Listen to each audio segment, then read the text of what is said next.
सुंदर महाकाय कोटि सूर्य समप्रभा निर्विघ्नं कुरु मे देव सर्वकार्येषु सर्वदा।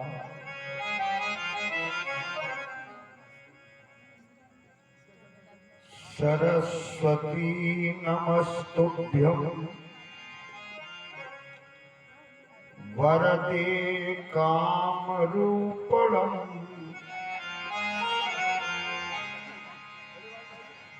कथारम्भम्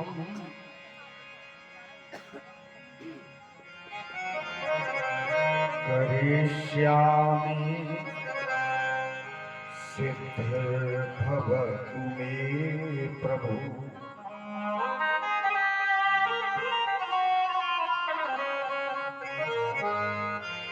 गंगातरंगरमणीय जटाकलापम्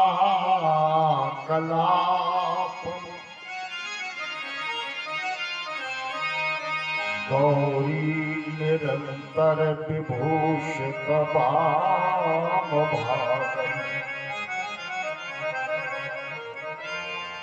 नारायण प्रियमनंग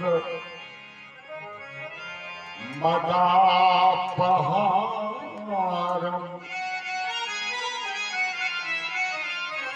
वाराणसी पुरपतिं भजो विश्वनाथम्।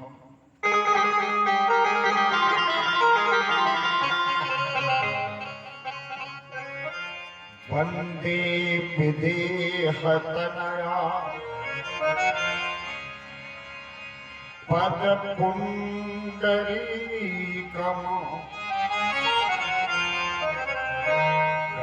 सौरभ समाहित योग चित्तम्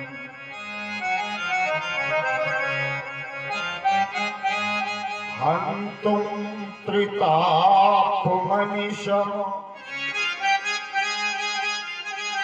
मुनिहंस सेव्यम्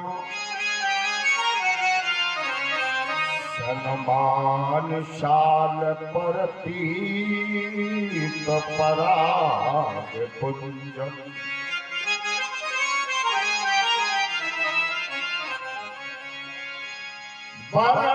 वर्णानामर्थ संधान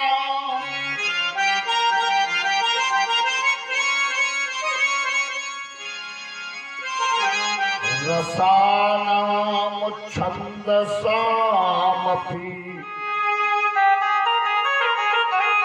मंगलानां च कर्तारौ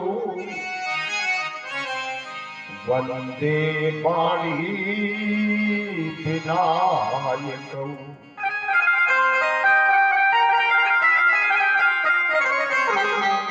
नेत्र सदा सुध दीन की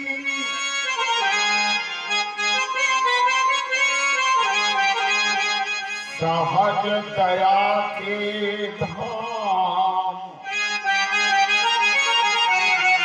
जननी जनक इस विश्व के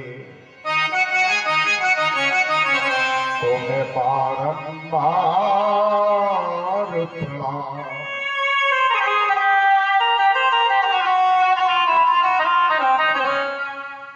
तुलसीदास की पद कमल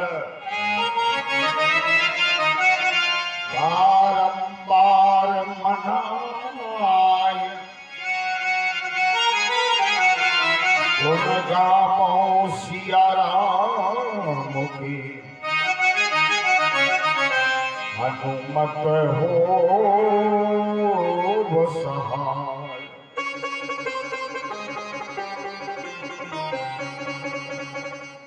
प्रेम से बोलिए गोविंद भगवान की जय। राघवेंद्र सरकार की जय हो, रामचरितमानस की जय हो, अयोध्या धाम की जय हो, सदगुरुदेव भगवान की जय हो। जय जय श्री सीताराम। अकारण करुणा बरवाले पूर्ण पुरुष मर्यादा की आगार समस्त गुणों से समन्वित परमात्मा राघवेंद्र सरकार की पावन चरित्र विगत 7 दिनों से चल रही है।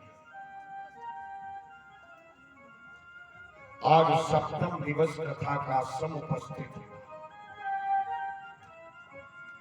कल के कथा प्रसंग में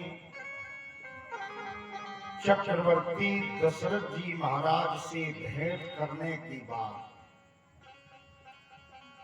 और अपनी मजली मां कैकेयी का उपकार मांगते हुए राघवेंद्र सरकार अपनी मां देवी कौशल्या के महल में आए। देवी कौशल्या कहती हैं, राम स्नान कर लो और फिर जो इच्छा हो वो मधुर कुछ खा लो।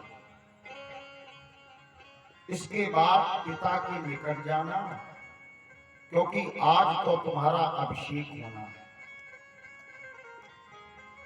राघवेंद्र सरकार कहते हैं, मैया पिताजी ने मेरा तिलक कर दिया।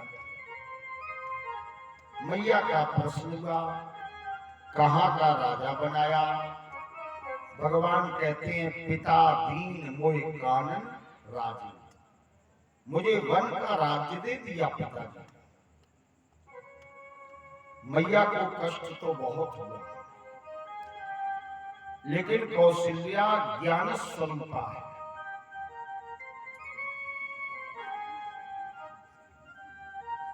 तो कह दिया मां कौशल्या ने कि अगर केवल पिता की आज्ञा है तो तुम वन मत जाओ, और अगर माने भी आज्ञा दी है तो कानन सत अवध समाना, तो वन तुम्हारे लिए 100 अयोध्या जैसा सुखद हो, ये मेरी आज्ञा है। उसी समय जानकी को जब समाचार मिला तो परमात्मा राघवेंद्र सरकार वन जा रहे हैं, तो सीता जी दुखित हो गई, लेकिन अपनी बात सीधे राम जी से न कह करके माध्यम बनाया अपनी सास को। यहां से चरित्र प्रारंभ होना है। आइए नित्य नियम का निर्वहन करते हुए मन वाणी को पवित्र करें। प्रातः काल मध्याह्न काल में आपने श्रीमद् भागवत महापुराण की पावन कथा का दिव्य अमृत किया। अच्छा, कथा सुन के जो छट जाए, अघा जाए, समझ लेना रस विशेष जाना तिन नाही।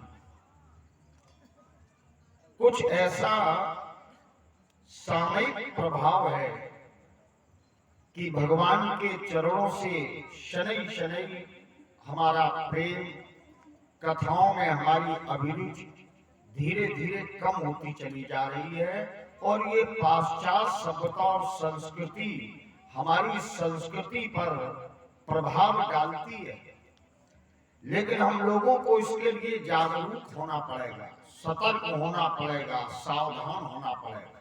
तो आइए 2 पल हरि नाम की चर्चा करें और इसके बाद प्रसंग को आगे बढ़ाते हुए राम कथा का दिव्य अमृत पीते हैं और आनंदित होते हैं।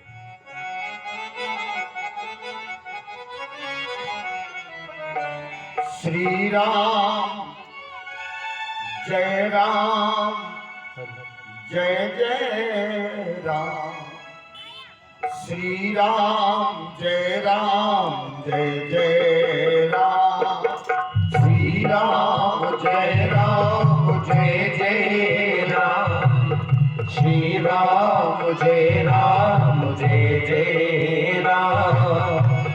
राम जय जय राम, श्री राम जय जय राम, श्री राम जय जय राम,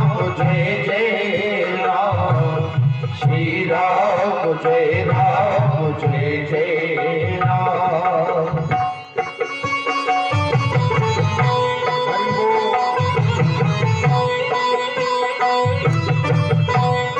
ताली बजा के सभी को बोलिए।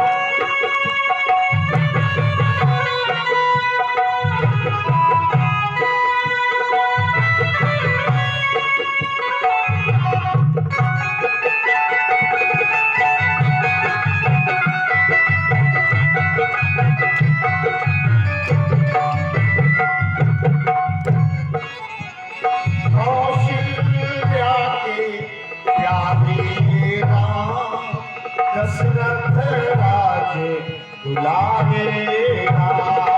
कौशल्या के प्यारे राम, दशरथ राज दुलारे राम। कौशल्या के प्यारे राम, दशरथ राज दुलारे राम।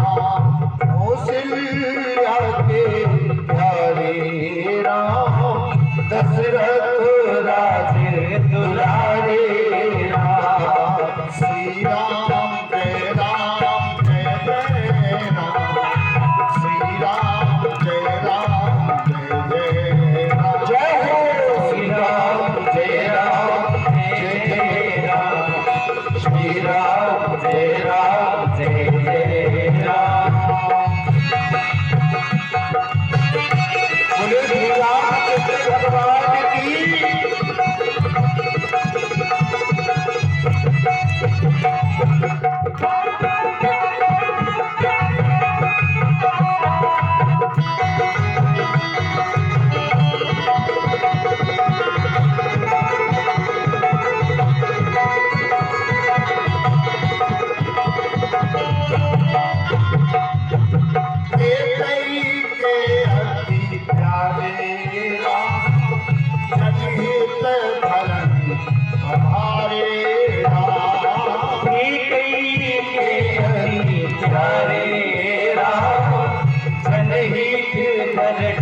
पधारे राम,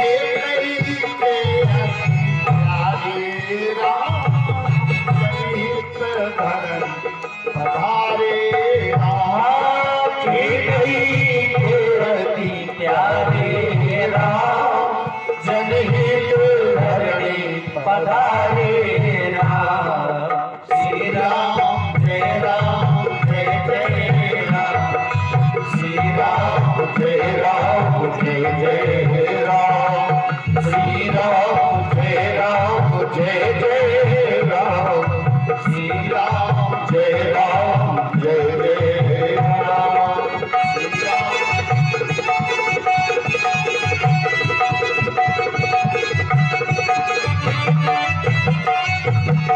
श्री राम जय जय राम, श्री राम जय जय राम, श्री राम जय जय राम, श्री राम जय जय राम, श्री राम जय जय राम, श्री राम जय जय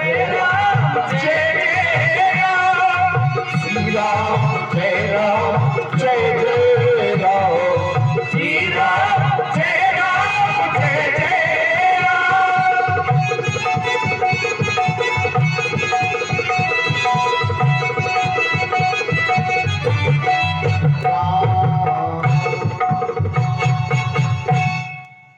बोलिए सच्चिदानंद भगवान की।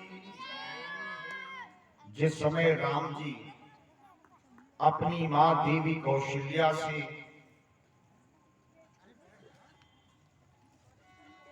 चर्चा कर रहे थे कि पिताजी ने हमें वन यात्रा के लिए आज्ञा दी, तो समाचार जानकी को प्राप्त हुआ।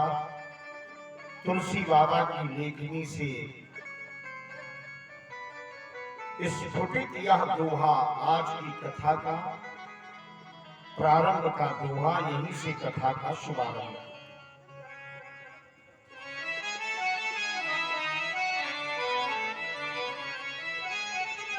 समाचार कई समय सुन, सिय उठी अकुलाय, जाई सासु पद कमल जुग,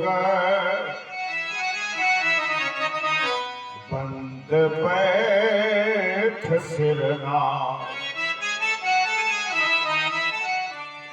भगवान शंकर अम्बा पार्वती को और याज्ञवल्क्य जी महाराज भरद्वाज जी को ये पावन प्रसंग सुनाते हुए बोले कि जब जानकी को यह बात पता चली कि मेरे स्वामी सिंहासन का त्याग करके वन की ओर जाने वाले, तो सीता जी व्याकुल हो गई, बेचैन हो गई। अपनी सास देवी कौशल्या के पास गई। कमलवत सुंदर सास के चरणों में जानकी ने प्रणाम किया और अपना सिर झुका करके भगवती जानकी बैठ गई। माता कौशल्या ने अखंड सौभाग्यवती रहने का आशीर्वाद।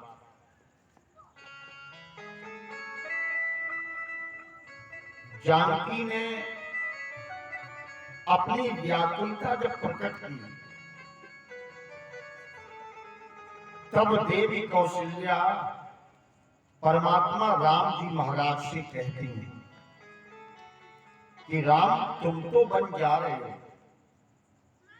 लेकिन जिसके मायके और ससुराल दोनों जगह संपूर्ण प्रकार का सुख है, और जिसने कभी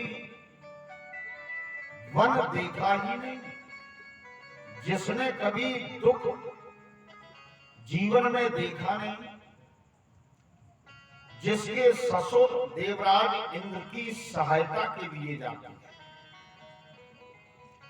और जिसके पिता राजा होते हुए भी परम वैरागी, और जो स्वयं मेरी बहू बनी तो मैंने आंख की और पुतली के प्रेम को प्रकट किया। कौशल्या कह रही है कि मैंने जैसे पुतली की रक्षा पलक करते हैं, वैसे ही मैंने, जानकी मेरी बहू है, लेकिन इसके प्रति मेरा व्यवहार, मेरा प्रेम उसी प्रकार। वो जानकी राम तुम्हारे साथ वन जाना चाहती है। प्रस्तुत रामचरितमानस की अर्धालियों में वर्णन। पलंग पीछे तज गोद हिड़ोला, जय सिया राम, जय सिया राम। पलंग पीठ तज गोद हिड़ोला, जय सिया राम, जय सिया राम। सिया नदी ने फल अपन कठोरा, सिया नदी ने फल अपन कठोरा, जय सिया राम, जय सिया राम।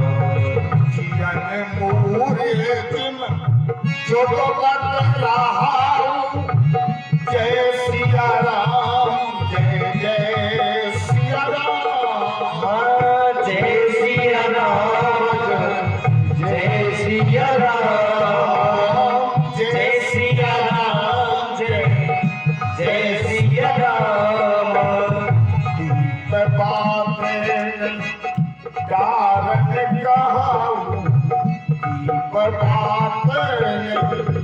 कारण गाऊं जय सिया राम जय सिया राम जय सिया राम जय सिया राम जय सिया राम जय सिया राम।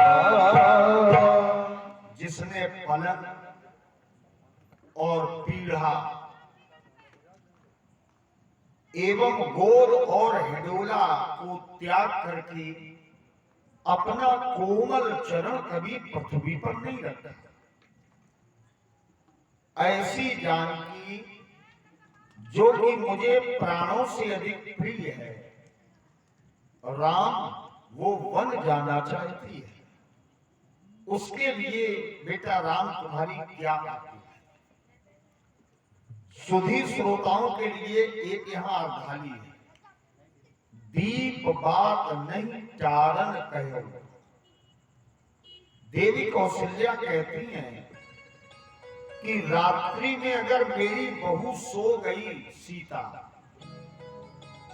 तो मैंने दीपक की बत्ती हिलाने के लिए या बाती बढ़ाने के लिए या दीपक देखने के लिए मैंने कभी सीता को जगाया नहीं। प्रेम से बोलो जय राम। अब यहां एक सार है, क्योंकि ये जो दीपक है ब्रह्मा के द्वारा प्रदत्त, यह दिव्य दीपक वशिष्ठ जी महाराज के द्वारा जलाया जाता था। इसकी लौ कभी बुझती नहीं थी, लेकिन शर्त एक थी कि जो अयोनिज है वही इस दीपक को जला सकता था, दीपक की बाती ठीक कर सकता था और दीपक में स्निग्ध का प्रयोग कर सकता था। और जो पंच भौतिक शरीर लेके आया, जिसका जन्म जीव जगत की तरह है, वो इस दीपक को जलाने का, दीपक की सुरक्षा का अधिकारी नहीं था। और उस दीपक का प्रभाव था कि जहां ये जलता था उस राज्य में किसी भी प्रकार की कोई भी आपत्ति विपत्ति नहीं आती। देवी कौशल्या कहती हैं कि अगर मेरी पुत्र वधू जानकी सो गई और दीपक को आवश्यकता पड़ी, अच्छा इसमें एक विशेषता भी है कि जब तक जानकी का विवाह नहीं हुआ तब तक वशिष्ठ जी के ऊपर ये दायित्व था, क्योंकि वशिष्ठ अयोनिज हैं, योनि से उत्पन्न नहीं है। और जब जानकी आ गई तो ये दायित्व गुरुदेव वशिष्ठ ने सीता जी को दे दिया। देवी कौशल्या कहती हैं विनम्र होकर के, राम मुझे इतनी प्रिय है, दीपक बुझ जाए तो बुझ जाए, इसकी स्निग्धता कम हो जाए तो हो जाए। अयोध्या के साम्राज्य में जलने वाला ये दिव्य दीपक, इसको रात्रि में जलाने के लिए या इसकी बाती को बढ़ाने के लिए, ज्योति को टारने के लिए मैंने कभी अपनी प्रिय पुत्र वधू जानकी को जगाया नहीं। ऐसी जानकी वन जाना चाहती है। तब परमात्मा राम ने वन की कठिनाइयों को जानकी के सामने प्रकट किया। कहा, सीते यदि तुम वन यात्रा मेरे साथ करोगी तो जानती हो वन में चलना सरल नहीं है, और यदि वन में जाओगी तो तुम्हें वहां भोजन भी समय से नहीं मिलेगा। वन में जाओगी तो बड़े बड़े विकराल हिंसक पशु तुम्हें मिलेंगे। और भूमि पर शयन करना पड़ेगा, कंदमूल फल का भोजन करना पड़ेगा, और वो भी निश्चित समय पर नहीं मिलेगा। भूमि शयन बलकल वसन असन मूल फल कंद। इसलिए जानकी तुम मेरे साथ मत चलो। पीने के लिए पर्वत का, पहाड़ का जल मिलेगा, झरनों का जल मिलेगा, लंबी लंबी यात्राएं करनी पड़ेगी, ककरीले पथरीले मार्ग पर चलना पड़ेगा। तुम यहीं रहो, तुम देवी यहीं रुक जाओ।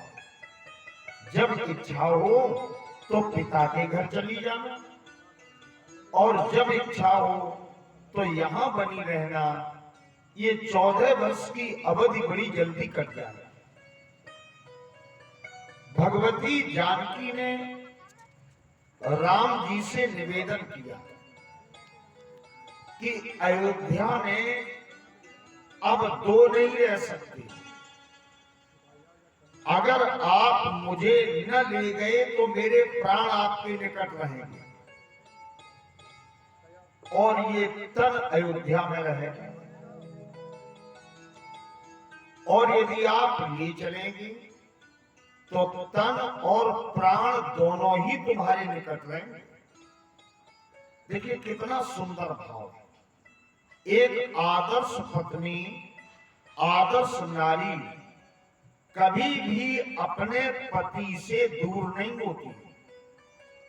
वो भले ही चिंतन में ही पति के पास है, तन से नहीं है तो मन से पास है। और भगवती जानकी तो कह रही है प्राण से भी तुम्हारे पास है। यदि मुझे छोड़ दिया तो प्राण रुकेंगे नहीं मेरे शरीर में। और अंत में एक प्रमाण दे दिया, जीवन देह नदी बिन बारी, तैसे ही नाथ पुरुष बिन नारी। नारी का अस्तित्व बिना पुरुष के नहीं है, क्योंकि ये समाज पुरुष से परित्यक्त जो नारी होती है उसकी अवमानना करता है, उस पर दोष लगाता है। हमारे शास्त्र कहते हैं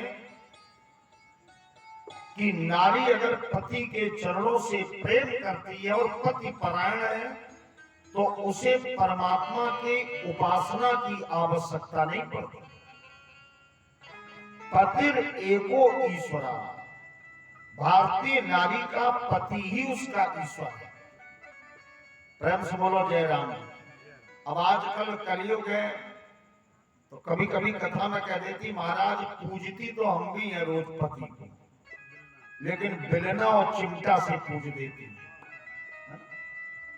अगर रामचरितमानस के आदर्श को जीवन में उतारा जाए तो ये हमारे आचरण का संविधान है। जीवन किस प्रकार जीना चाहिए और संबंधों का निर्वहन कैसे करना चाहिए, ये रामचरितमानस से अच्छी शिक्षा कोई ग्रंथ नहीं दे सकता। भगवान समझ गए कि अगर जानकी को मैंने छोड़ दिया तो ये अपने प्राण त्याग दिए। जानकी को साथ में लिया। उसी समय लक्ष्मण जी ने जब राम की मां कौशल्या को व्याकुल देखा तो लक्ष्मण जी की भक्ति तन गई, क्रोध आया। ब्रह्मर्षि वाल्मीकि जी कहते लक्ष्मण जी तो प्रतिज्ञा कर रहे हैं कि आज के बाद मैं समूचे ब्रह्मांड में नारी प्रजाति को नहीं रखूंगा। आध्यात्म रामायण में लक्ष्मण जी महाराज ने एक बात कह दी कि अगर देवी केकई ने ये षड्यंत्र रचा और केकई के बंधन में यदि मेरे पिताजी भी आ गए तो हे राम जी, हे प्रभु, मुझे आप आज्ञा दें। उन्मत्त भ्रांत मनसम केकई वशवर्तिना, जिनका मन उन्मत्त हो गया है, जिनका मन नारी के वश में हो गया, ऐसे पूज्य पिताजी से मैं युद्ध करूंगा और मैं भरत को उनके मामा के समेत मैं मार दूंगा। यदि कोई भी तुम्हारे राज्याभिषेक में बाधा उत्पन्न करेगा तो उसको जीने का अधिकार नहीं। और लक्ष्मण जी क्रोध करने लगे, धनुष उठा लिया। तब राम जी ने समझाया। अब यह एक चिंतन का विषय है, अगर राम जी लक्ष्मण जी को न ले जाते तो लक्ष्मण जी राम के पक्ष को लेते हुए भरत को संभवतः सिंहासन पर बैठने न देते। इसलिए राम जी कहते हैं कि लक्ष्मण तुम अपनी मां से विदा ले। लक्ष्मण जी को समझाया और कहा मां से विदा मांग के आओ। लक्ष्मण जी अपनी मां देवी सुमित्रा से विदा मांगने के लिए संपूर्ण चर्चा की। सुमित्रा ने कैकेयी को बहुत कुछ कहा, लेकिन इसके बाद प्रारब्ध जन्य है ऐसा विचार करते हुए कौशल्या अपने पुत्र लक्ष्मण को उपदेश करती है और कहती है, पुत्रवती जोवती जग सोई और रघुपति भगति जासु सुत होई। जिसका बेटा राम जी के चरणों में अपना समर्पण कर दे, भगवान की भक्ति करे, वो नारी संसार में पुत्रवती है, उसका मां बनना धन्य है। न तरु भाज भली, न तो वो बाज बनी रहे तो अच्छा, अगर वो भगवान के चरणों से प्रेम न करने वाले पुत्र को जन्म देती है तो वास्तव में वो माता कहीं जाने का अधिकार प्राप्त नहीं करती। भारत की वो नारी धन्य है जो भगवान के भक्त पुत्र को जन्म देती, नहीं तो वंद्या सर्वथा भवे, नहीं तो वो बांझ बनी रहे तो अच्छा। और बेटा लक्ष्मण, जानते हो तुम्हारी मां कौन है? लक्ष्मण जी बोले, मां आप ही तो मां है। सुमित्रा मैया कहती है, नहीं, आज से तुम्हारी मां भगवती सीता है और तुम्हारे पिता राम जी। और एक बात समझ लो कि राम अपने किसी कार्य की पूर्ति के लिए वन में नहीं जा रहे, तुम्हारे भार को हटाने के लिए राम बन जा रहे हैं। तुम्हारे हेतु राम बन जाही, अपर हेतु कछु दूसर नहीं। अगर पृथ्वी का भार न हटाना होता, अत्याचारियों का दमन न करना होता तो राम वन यात्रा न करते। इसलिए सबसे बड़ा हित तो बेटा लक्ष्मण तुम्हारा है। ये मां सुमित्रा अपने पुत्र लक्ष्मण को समझा। लक्ष्मण जी ने विदा ली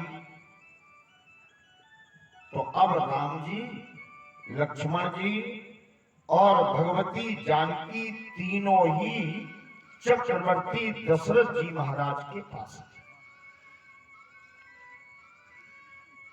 हमारे इतर ग्रंथों में प्रमाण मिलता है, रामचरितमानस से थोड़ा दूर हटिए तो चाहे वो वाल्मीकि जी की रामायण हो अथवा आनंद रामायण, महारामायण, कम्मन रामायण, आध्यात्म रामायण, सब में एक प्रसंग है और रामचरित में भी उसकी झलक है कि उसी समय गुरुदेव वशिष्ठ की पत्नी अरुंधति ने और ब्राह्मण की पत्नियों ने कैकेयी को बहुत फटकारा और बहुत समझाया भी और फटकार भी लगाई कि कैकेयी ये तुम्हारा कर्म अनुचित है, तुम्हें ऐसा कदापि नहीं करना चाहिए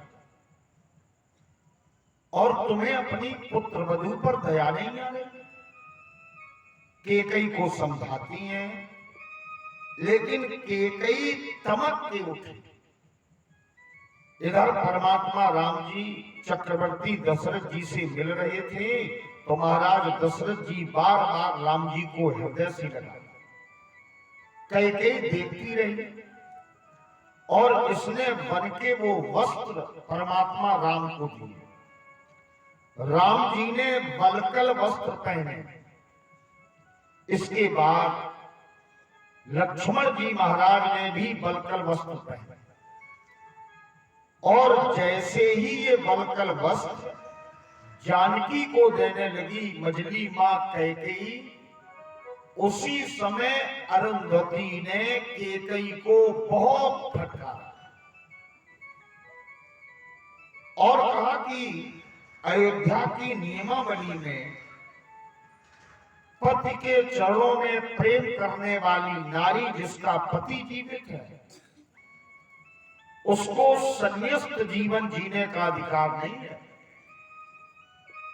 कैकेयी तो इतनी कठोर हो गई और इतना बड़ा तू निर्णय ले रही है,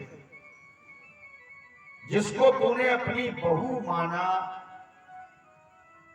जिसके लिए सब समर्पित कर दिया, उसी के तुम दिव्य आभूषण उतराओगी, क्या तुम्हें लज्जा नहीं लगेगी? तब वर्णन आता है कि जो सुंदर आभूषण थे, जो बहुमूल्य आभूषण थे, वो जानकी ने उतार करके और गुरु पत्नी अर्थात अरुंधति को समर्पित कर दिया। बार बार चक्रवर्ती दशरथ जी राम जी को समझाते, लक्ष्मण जी को समझाते हैं, जानकी को गोद में लेकर के समझाते हैं कि अगर बेटी तेरा मन यहां न लगे तो अपने पिता के पास चली जा। लेकिन सीता जी मौन हो जाती। राम जी कहते हैं पिताजी आप धैर्य धारण करें, 14 वर्ष की अवधि बीतने के बाद मैं पुनः आपके कमलवत चरणों का दर्शन करूंगा, तब तक आप अपने को संभालें। लेकिन प्रेम की अधिकता के कारण चक्रवर्ती दशरथ जी कुछ बोल नहीं पाए। उसी अवस्था में परमात्मा राम ने और जानकी ने, लक्ष्मण जी ने अपने पिता चक्रवर्ती दशरथ जी को प्रणाम किया और वन यात्रा के लिए परमात्मा राम जी निकल गए। आइए बड़े भाव के साथ एक भजन का आनंद लेते हैं और इसके बाद इस प्रसंग को आगे बढ़ाते हैं।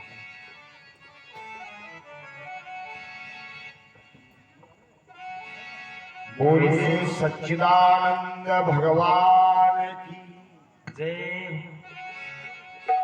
ऐसे है मेरे राम, ऐसे है मेरे राम, विनय भरा हृदय करे, हाँ विनय भरा हृदय करे, सदा जिन्हें प्रणाम।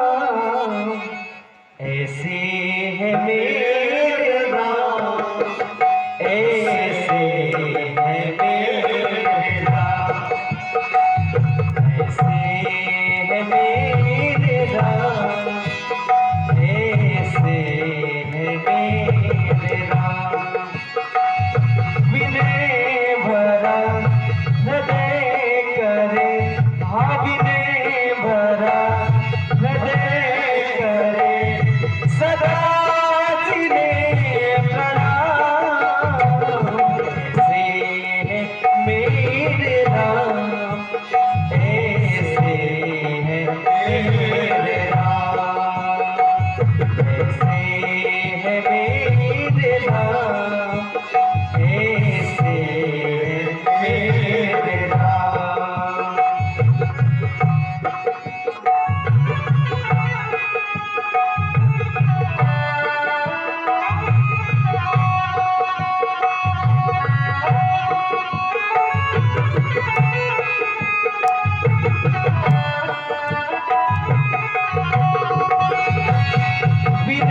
कमल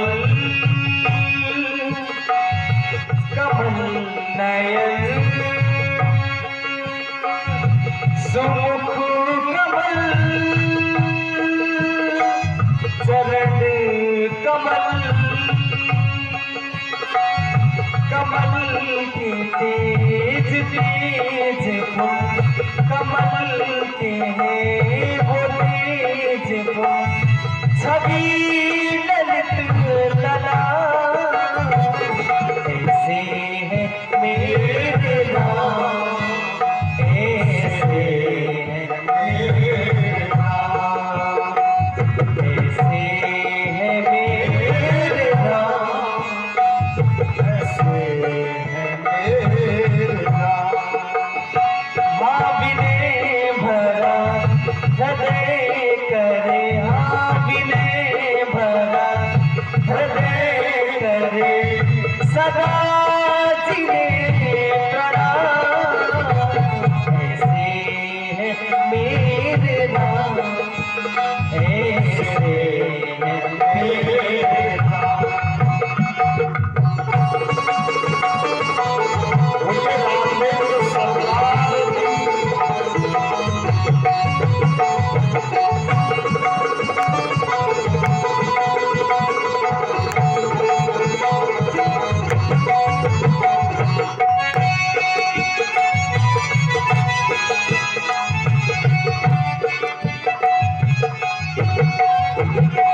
रामो सपुत्र न रामो सा भ्राता रामो सपति नहीं रामो सा भ्राता रामो सपुत्र न रामो सा भ्राता रामो सपति नहीं रामो सा भ्राता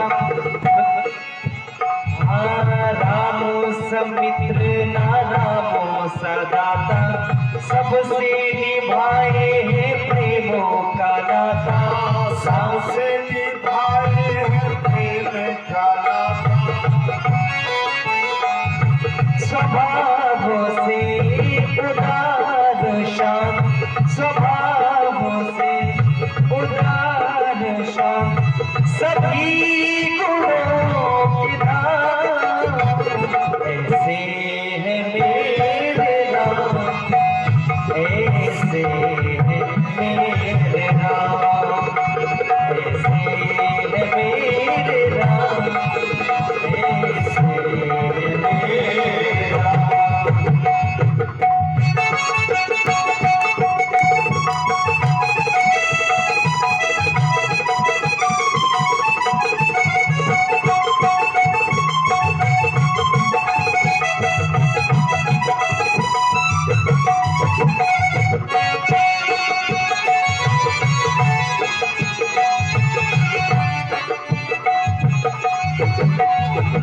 सारे जग के प्राण है राम मुनियों का ध्यान है राम गंधर्वों का गान है राम मर्यादा का भान है राम स्वभाव से उदार शांत स्वभाव से उदार शांत सभी गुणों की धाम ऐसे है मेरे राम ऐसे है मेरे राम ऐसे है मेरे राम ऐसे है मेरे राम।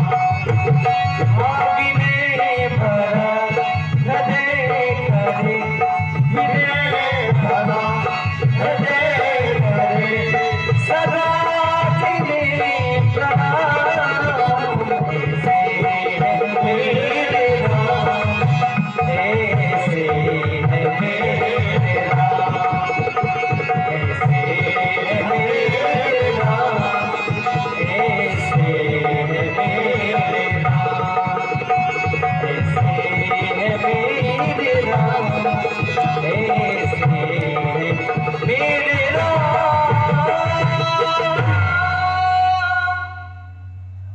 हीरो दात परमात्मा राघवेंद्र सरकार सानुज और सपत्नी जिस समय आगे की ओर चले, तब रामचरित मानस में बाबा तुलसी एक दोहे में वर्णन करते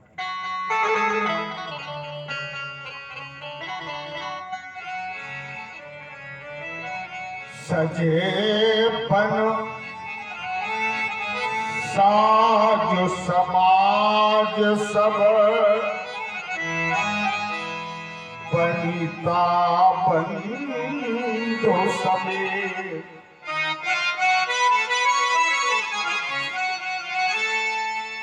बंद विप्र गुरु चरण प्रभु, चले कर सबही अचेत। इसके बाद भगवान राघवेंद्र सरकार ने आज जो बड़े थे उनको प्रणाम किया और अपनी माताओं को प्रणाम किया। तदोपरांत चक्रवर्ती दशरथ जी को प्रणाम किया और मंत्री सुमंत को भी प्रणाम किया। और मानो जन जन की चेतना, हमारी संस्कृति के प्राण, सबके भीतर जीव के रूप में विराजमान रहने वाली, सबके हृदय में रमण करने वाले परमात्मा राम सबको अचेत जैसा करते हुए चलते। बाबा वर्णन करते हैं, निकष वशिष्ठ द्वार बैठाड़े, देखे लोग बिरहा दुख दाय। इस चरण की दो थोड़ा इसको बढ़ाओ बेटा। एक तो अर्थ है कि राम जी अयोध्या से निकल करके गुरुदेव वशिष्ठ के दरवाजे खड़े हो गए। देखा कि समस्त अयोध्यावासी परमात्मा राघवेंद्र सरकार के वियोग में वहां खड़े हैं। सब वहीं खड़े हुए हैं। इस प्रकार जब राम जी ने देखा तो गुरुदेव वशिष्ठ के दरवाजे राम जी खड़े हुए। एक दूसरा भी भाव ले सकते हैं कि चक्रवर्ती दशरथ जी को प्रणाम करके जब राम जी आए तो वशिष्ठ जी स्वयं राम जी से मिलने के लिए अपने सुंदर सदन से, अपने त्याग भवन से बाहर आ गए। यहां एक कथा प्राप्त होती है शास्त्र में। वशिष्ठ जी की ये भेंट जो राम जी से हुई, इसमें बड़ा मर्म है, बड़ा रहस्य। ब्रह्मा के द्वारा प्राप्त जो चरण पादुकाएं थी, वो परमात्मा राम साथ में लेके नहीं जा रहे थे। अयोध्या में नित्य पूजित यह चरण पादुकाएं आज वशिष्ठ जी ने राम जी को समर्पित की, क्योंकि वशिष्ठ जी को इस बात का ज्ञान है कि ये चरण पादुकाएं आगे चल करके सिंहासन का अवलंब बनेंगे और ये राम जी को दी राम जी ने वो चरण पादुकाएं गुरुदेव के आशीर्वाद के रूप में प्राप्त की। सुधी लोग ध्यान दें, कभी कभी हम लोग कुतर्क करने लगते हैं कि वन यात्रा में राम जी के पास भरत जी को देने के लिए खड़ाऊ कहां से आ गया। कुछ लोग तो यहां तक कहते खड़ाऊ कहां बनवाई थी। तो वो इस रहस्य को समझ, ये गुरुदेव वशिष्ठ के द्वारा दी गई थी। सबसे पहले राजा से लेकर के और चक्रवर्ती दशरथ जी तक ने इन नित्य पूजित नित्य सेवित चरण पादुकाओं की पूजा की थी। वशिष्ठ जी समझ गए कि राम के वियोग में चक्रवर्ती जी का जीवन नहीं, और भरत शत्रुसूदन ननिहाल में, तो राजा के द्वारा पूजित इन चरण पादुकाओं की उपासना पूजा राजा ही तो करेगा, और भरत है नहीं अयोध्या। और राम अगर राजा न भी बने तो भी राम राजा है, क्योंकि रामो राजमणि, केवल राजा नहीं है, राजमणि, राजाओं के भी राजा हैं। ये तो उनकी लीला है कि वो राजा बनते हैं अथवा नहीं बनते। प्रेम से बोलो जय राम। शास्त्रों में एक परिभाषा है, जो सबके बीच में शोभा को प्राप्त करे वो बिना तिलक के ही राजा होता है ना। सिंहासन पर बैठ के तिलक न भी किया जाए, लेकिन जो सबके बीच में सुंदरता प्राप्त करे, सुशोभित हो, जिसका प्रभाव हो, वो राजा है। और मैं आपको एक दोहा सुना रहा हूं, बालकांड का जो कथा हम लोगों ने सुनी है, पीछे उसी का ये दोहा है। मेरे राम जी सदा सर्वदा राजा है। तभी तो इनके लिए श्लोक में आया, रामो राजमणि, केवल राजा नहीं है, जितने राजा हैं उनकी मणि है परमात्मा राम। और ये दो ही में वर्णन है।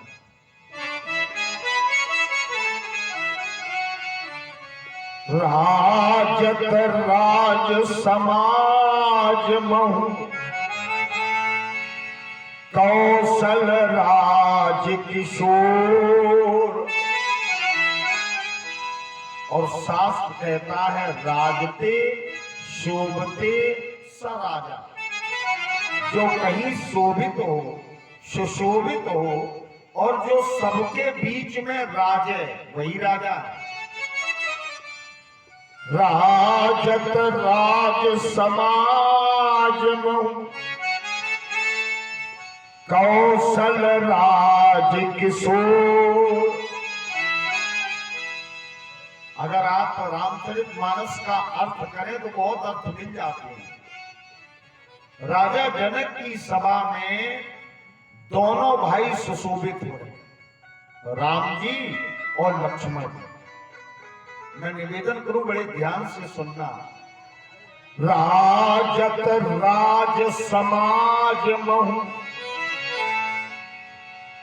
किसी ने प्रश्न किया कि राज समाज में सुशोभित कौन हो रहे हैं, तो उत्तर मिला, कौशल राज किशोर। कौशल राज, प्रेम से बोलो जय राम जी की। कौन कौन? दो भाई हैं और दोनों की उपमा अलग अलग है रामचरितमानस में। और ये दोहा हमारे साथी तो रामलीला में बहुत सुनते हैं, लेकिन एक नया प्रकार का अर्थ निकल रहा है। राजत राज समाज महु, राजाओं की समाज में दोनों भाई सुशोभित हो रहे हैं, अच्छे लग रहे हैं, सुंदर लग रहे हैं, सुंदरता प्राप्त कर रहे हैं। तो बोले ये दोनों हैं कौन? तो एक की उपमा दी गई कौशल राज किशोर। एक तो बिना बनाए ही कौशल राज है, कौशल प्रदेश का राजा है, और दूसरा उनका जो अनुज है वो किशोर अवस्था का है। कौशल राज किशोर, सुंदर श्यामल गौर तन, बेसो बिलोचन छो।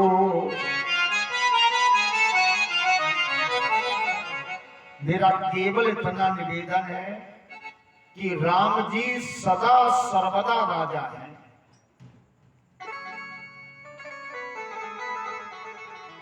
तो राम जी इन चरण पादुकाओं की पूजा कर सकते हैं, क्योंकि चरण पादुकाएं ये नित्य पूजित थी, उनकी रोज उपासना राजा करता था, माने चक्रवर्ती दशरथ जी करते थे।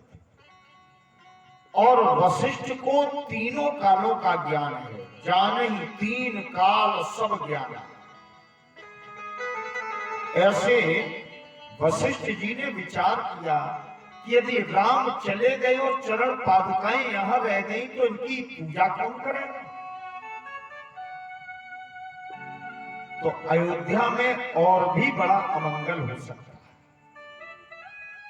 इसलिए निकस वशिष्ठ द्वार भय ठाणे, भगवान वहां रुके और वशिष्ठ जी ने वो चरण पादुकाएं राम जी को दी। आप रामचरित पढ़ते हैं और राम कथा से सुपरिचित हैं।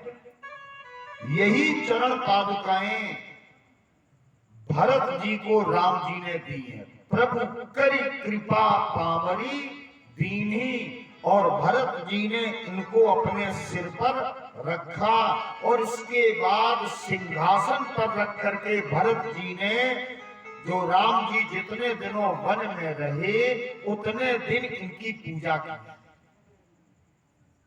प्रेम से बोलो जय राम। अब ये प्रश्न नहीं जगेगा कि राम जी ने वो रास्ते में बनवाई कहां थी, क्योंकि ये राम कथा की गंभीरता है। और जब खड़े हुए तो राम जी ने देखा कि मेरे वियोग में, मेरे विरह में संपूर्ण अयोध्यावासी दुखी है। तब राम जी ने बड़ी प्रिय भाषा में उन अयोध्यावासियों को समझाया। राम जी का प्रजा के लिए और परिजनों के लिए ये पहला उद्बोधन है। पहली बार राम जी ने किसी को उद्बोधन दिया है, समझाया है। क्या कहा? कहे प्रिय वचन सकल समझाए, दे प्रवृंद रघुवीर बुलाए। प्रजा के लोग दुखी थे, मेरे राम जी ने उन सबको, प्रजावासियों को समझाया, और समझाने के बाद अयोध्या में रहने वाले ब्राह्मणों के समूह जो थे उन्हें राम जी ने बुलवाया। प्रवृंद, वृंद माने समूह, सब राम जी के पास आए, और गुरुदेव को भी राम जी ने एक सुंदर श्रेष्ठ आसन पर बैठाया। गुरु सन कही वर्षासन दीन है,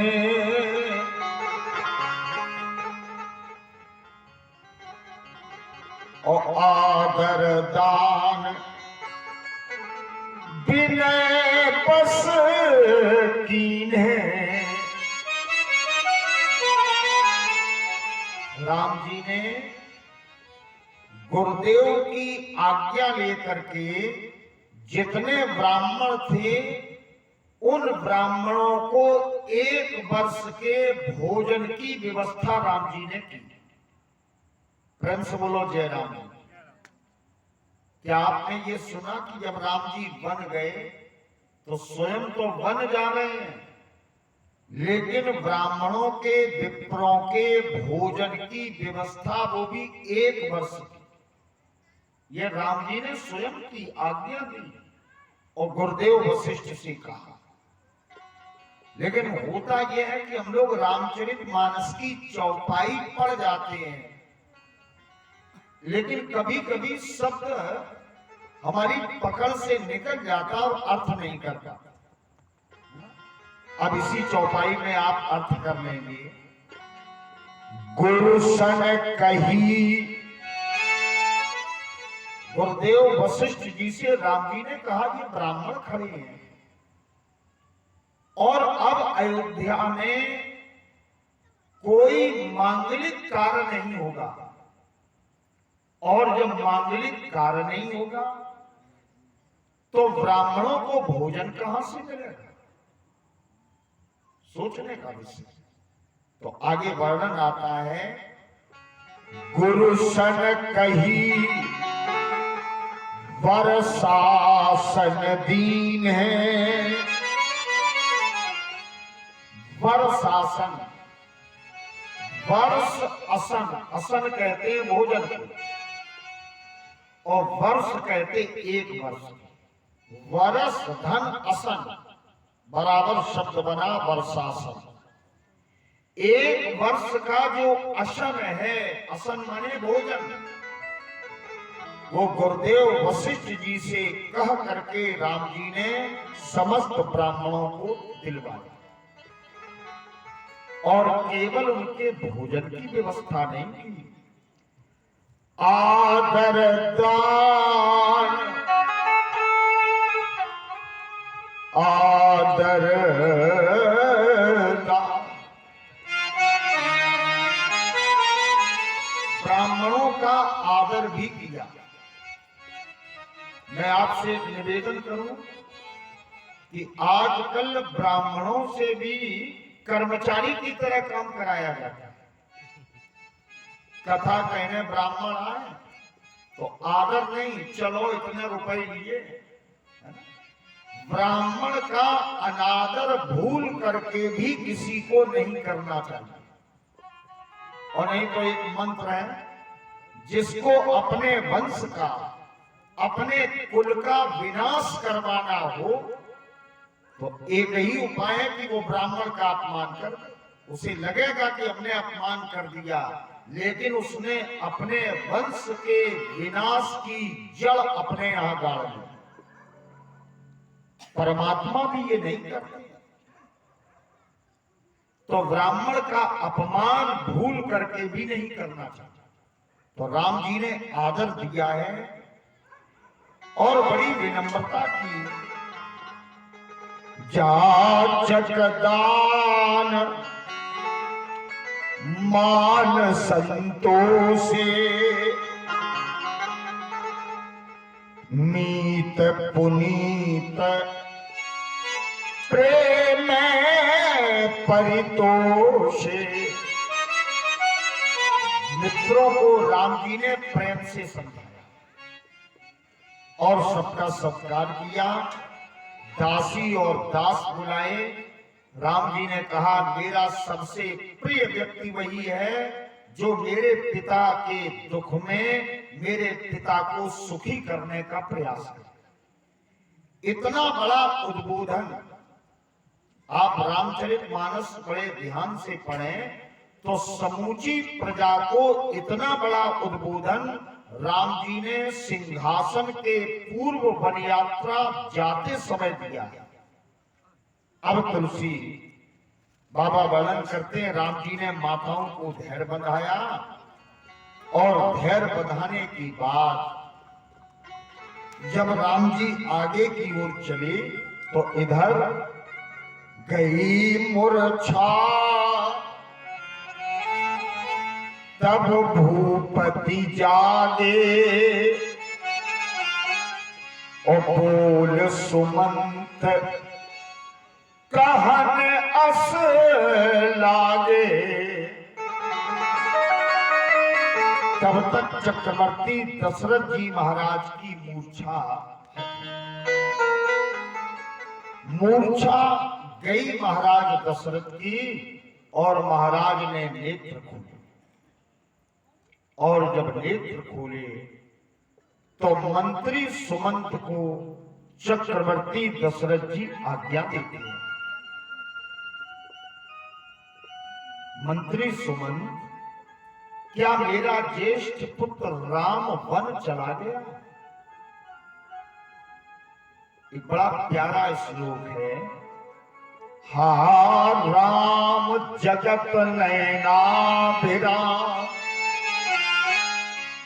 हा वत्स लक्ष्मण लक्षण सर्वगा।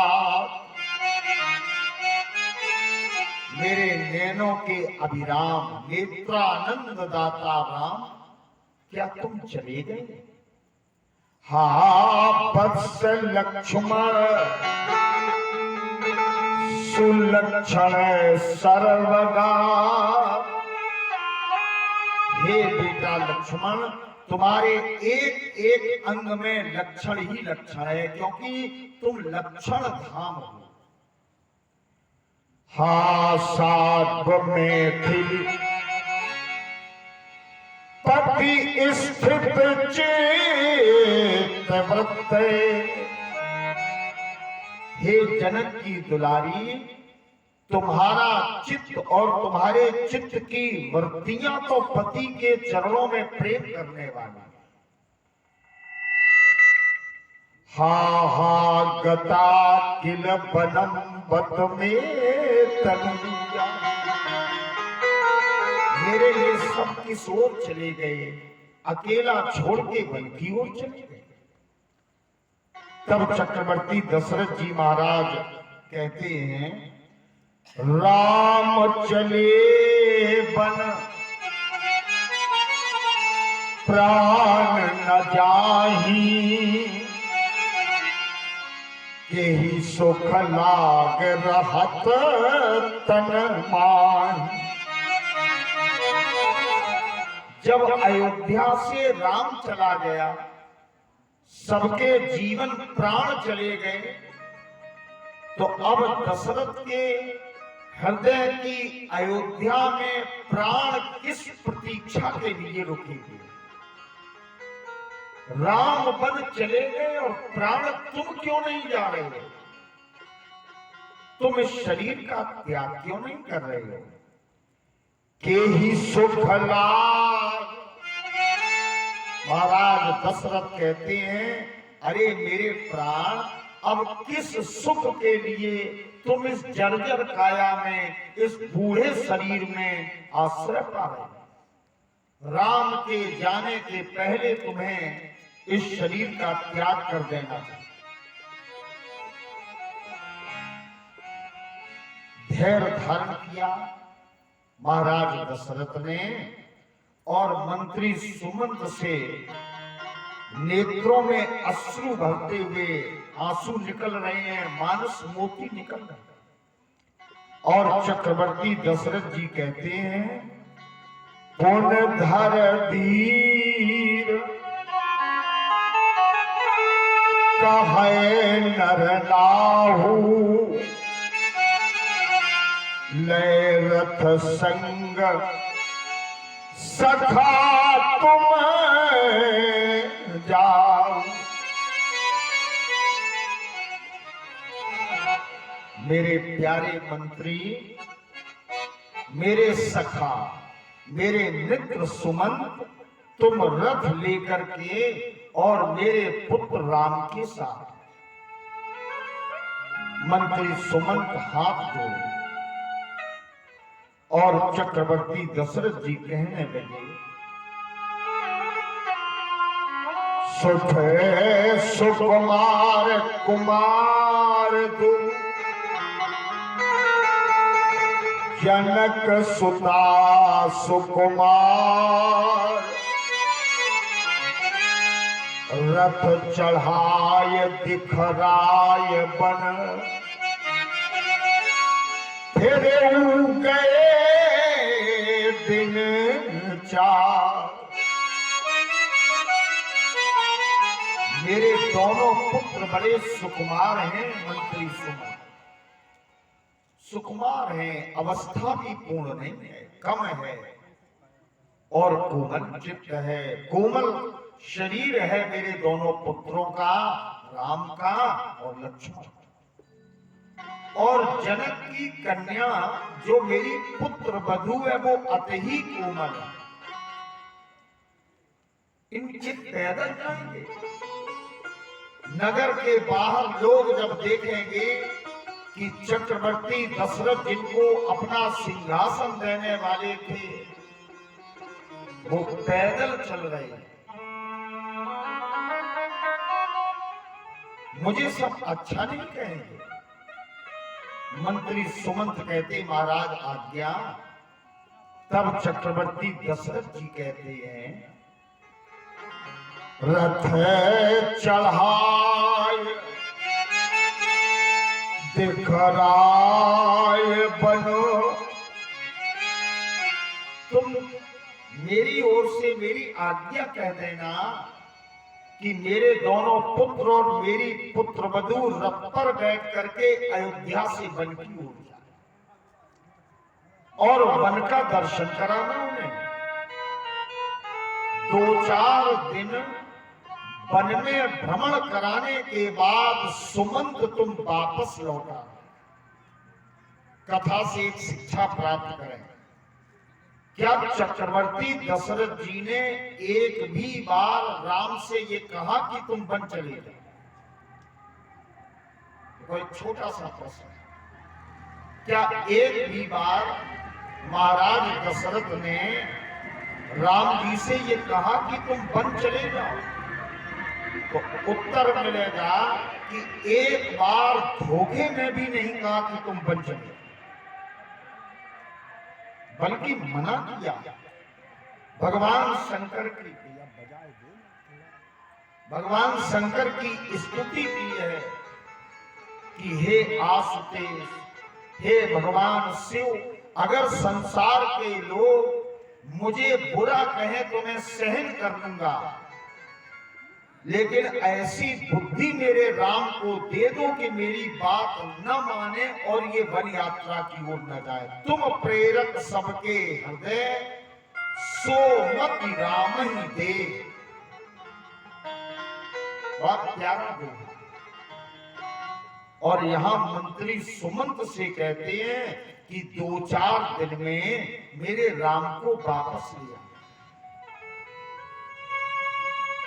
और ये भी कहा हो सकता है कि सत्य संग दृढ़ प्रतिज्ञ मेरा पुत्र राम वापस ना आवे तो लक्ष्मण को वापस लिया, और अगर वो भी वापस ना आए तो जानकी को तो तुम वहां छोड़ना ही नहीं।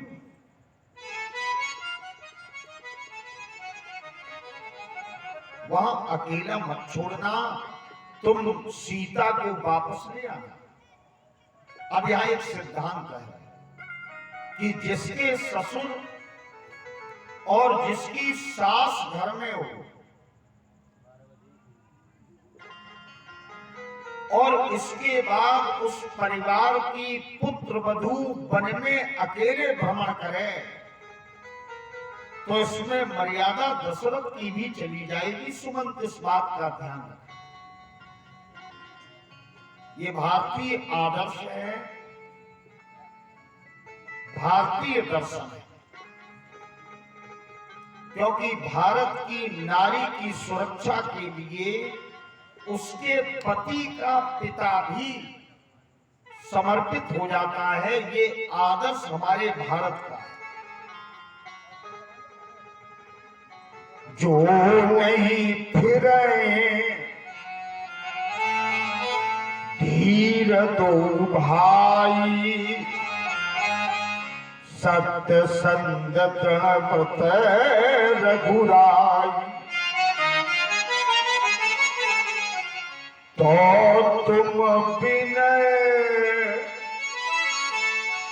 करेऊ कर जोरी फेरिय प्रभु मिथिलेश किशोरी। तो मेरी ओर से भी विनती करना, प्रार्थना करना कि मेरी पुत्र वधू को वापस भेज दे। जब सिय कानन देख डराही कहू मोर सिख अवसर पाई। जानकी को जब वन में डर लगे तो बताना कि तुम्हारे ससुर ने ठीक कहा, जानकी तुम वापस अयोध्या लो। इस प्रकार का सुंदर उपदेश। और एक बात मेरे मन में आती है कि सीता जी सुकुमार कितनी है, तो इसकी उपमा यदि आपको प्राप्त करनी है, इसका मानक यदि प्राप्त करना है, तो कवितावली का वो छंद याद करें। पुरते निकसी रघुवीर बधूधर धीर दये मग में डग गए। केवल 2 कदम जानकी चली और झलकी भरी भाल कनी जल की। माथे पर पसीना आ गया है, पुट सूख गए अधराधर भय, फिर बूझत है चलनो अब कैदिक। परण कुटी करियो कित हुई, पियकी लख आतुरता, पियकी अखियां भरी चली जलच।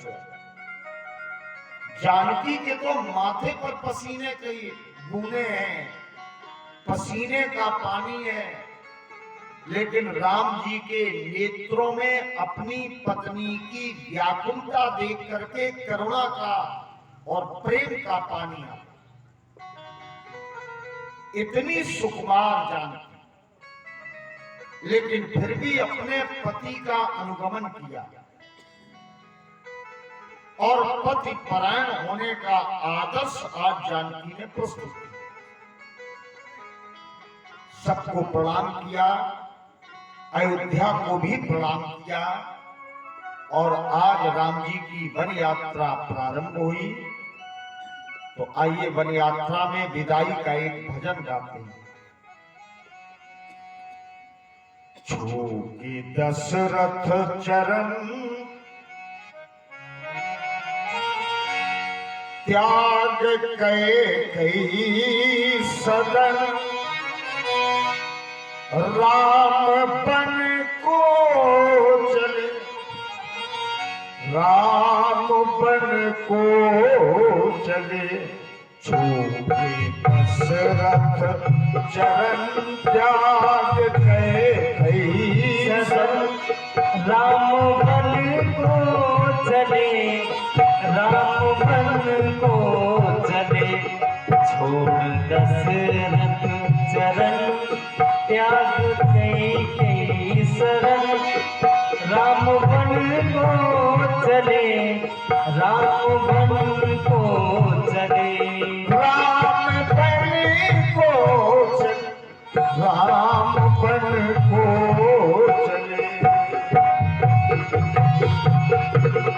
छोड़े दशरथ चरण त्याग कई सदन, राम बन को चले, राम बन को चले।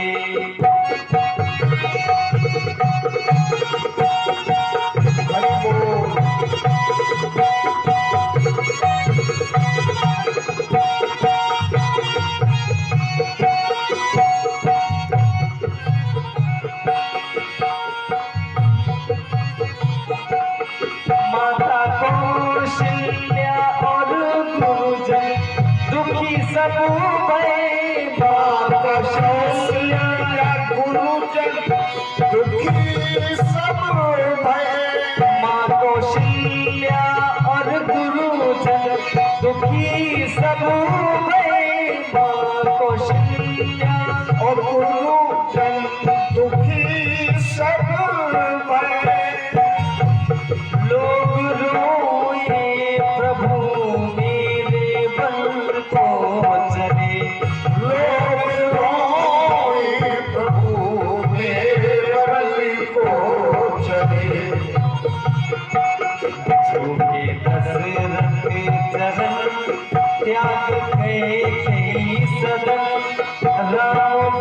को चले, राम वन को चले, छोटे दशरथ चरण त्याग गए सदन, राम बन को चले, राम बन को चले।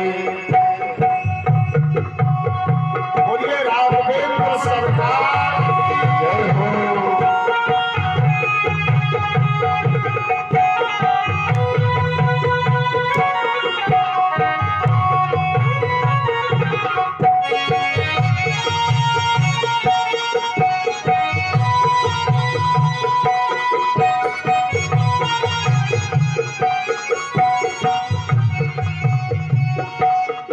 हाय प्रभु की बिना चैन कैसे पड़े, हाय प्रभु के बिना चैन कैसे पड़े, हाय प्रभु की बिना चैन कैसे पड़े, हाय प्रभु के बिना चैन कैसे पड़े। कौन माता पिताजी की सेवा करे, कौन माता पिताजी की सेवा करे, कौन माता पिताजी की सेवा करे, कौन माता पिताजी की सेवा करे, छोटे दशरथ चरण नगरी कर कीर्तन आगे राम बन को चले, राम बन को चले। छूके दशरथ चरण राम बन को चले, राम बन को चले, छोटे दशरथ चरण त्याग गए कई शरण, राम बन को चले, राम बन को चले, राम बन को चले, राम बन को चले, राम बन को चले, राम बन को चले।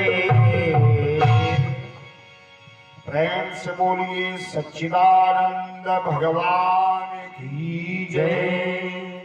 तुलसी बाबा एक दोहे में वर्णन करते हैं। बालक वृद्ध विहाय गृह, लगे लोग सब साथ। बालक जो चल नहीं सकते थे वो अयोध्या में रुके, और जो वृद्ध हैं जिनमें सामर्थ्य नहीं है वो अयोध्या में मजबूरी में व्यवस्था में रुके। लेकिन इन दो को छोड़ करके अयोध्या में कोई ऐसा नहीं था जो राम जी के रथ के पीछे पीछे न चले। सुमंत ने विनती की और भगवान को रथ पर चढ़ाया और अयोध्या वासी सब रथ के पीछे थे। ब्रह्मर्षि वाल्मीकि ने विस्तार से वर्णन किया कि जो माता पुत्र को जन्म देने के लिए प्रसव की पीड़ा सहन कर रही थी, जब उसके कान में ये आवाज पड़ी कि राम जी वन जा रहे हैं, तो प्रसव की पीड़ा वो भूल गई और राम जी के विरह के वियोग में दुखी होने लगी। जो मनुष्य जिस कर्म में लगा था वो कर्म उसका छूट गया। और जिंदगी में दो बातें नहीं छूटती, एक काम और दूसरा धाम। काम माने काम काज और धाम माने घर। एक तो कार्य कर्म के प्रति हमारा बंधन और एक गेहा शक्ति, घर के प्रति जो हमारी आसक्ति होती है, इसको बड़े बड़े योगी, बड़े बड़े संत भी छोड़ नहीं पाते। संन्यास्त जीवन जीते हैं, लेकिन प्राण निकलने के पूर्व फिर संन्यास्त जीवन त्याग करके अपने घरों में आ जाते। अयोध्या वासियों ने मानो भगवान के लिए एक पल में दोनों ही त्याग दिए, काम भी त्यागा और धाम भी त्यागा, घर भी छूट गया। बड़े बड़े योगी, बड़े बड़े साधक केवल इतने काम के लिए ही तो साधना करते हैं कि कर्म का बंधन हमारा टूट जाए और जो घर से आसक्ति के बंधन है वो टूट जाए, लेकिन टूटते नहीं है। नाना प्रकार के मार्गों पर चलते हैं, कोई ज्ञान मार्ग पर, कोई कर्म पर, कोई उपासना पर, कोई द्वैत, कोई अद्वैत, कोई विशिष्टाद्वैत, लेकिन टूटते नहीं है ये बंधन। और भगवान के वियोग में दो पल में तोड़ दिए और सब साथ में लग गए। दोहे में वर्णन है, आइए बड़े भाव से इस प्रसंग को सुनते हैं। अभी तक आप करुण रस के गहरे जल में स्नान कर रहे थे। यद्यपि मैं एक बात कहूं, ये प्रसंग तो परसों ही होना चाहिए था, लेकिन अब इसके दो खंड हो गए, क्योंकि करुण रस का भी जब चरमोत्कर्ष आता है तब कोई दूसरा रस अच्छा लगता है, और ये मजबूरी बनी कि हमें करुण रस को भी 2 दिन चलाना पड़ा। जब पहले दिन रस परिपाक हो रहा था तो उस समय ये करुण रस चरम पर जाता। और मैं आपसे एक निवेदन करूं, हिंदी के विद्वान मानते हैं कि रसों का राजा श्रृंगार रस है, लेकिन संस्कृत के विद्वान मानते हैं कि संसार में जो 9 रस हैं, इन 9 रसों में रसराज केवल करुण रस है। प्रेम से बोलो जय राम। वो नहीं मानते किसी रस को, केवल करुण। और करुण रस ऐसा रस है कि जिसके ऊपर फिर कोई दूसरा रस या दूसरा रंग नहीं चलता। लेकिन वो तो 2 भागों में बटा। पहले दिन सबके नेत्र परसों सजल थे, और इसके बाद कल धनुष यज्ञ हुआ तो थोड़ा मनोरंजन हो गया, नहीं तो अब तक आप बहुत डूब जाते जा रहे। रामचरितमानस में बाबा तुलसी इस दोहे से कथा को गति देते हैं, और अयोध्या वासी सब रथ के पीछे पीछे लगे हुए। कोई दूसरा करो।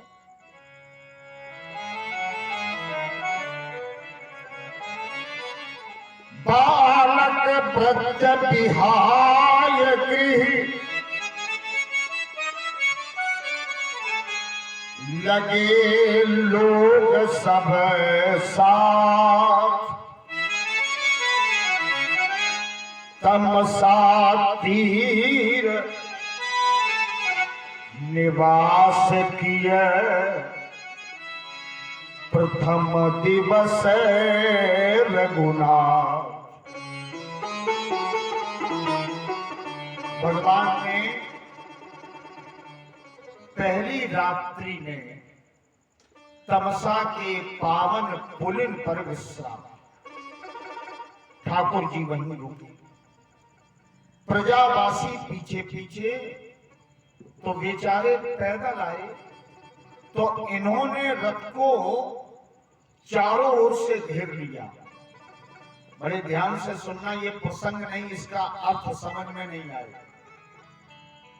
चारों ओर से रथ घेरा और कहा, प्रभु हम वापस नहीं लौटेंगे। राम जी ने प्रजाजनों को बहुत समझाया, लेकिन प्रजा प्रेम के कारण भगवान से अलग नहीं हो रही थी। प्रथम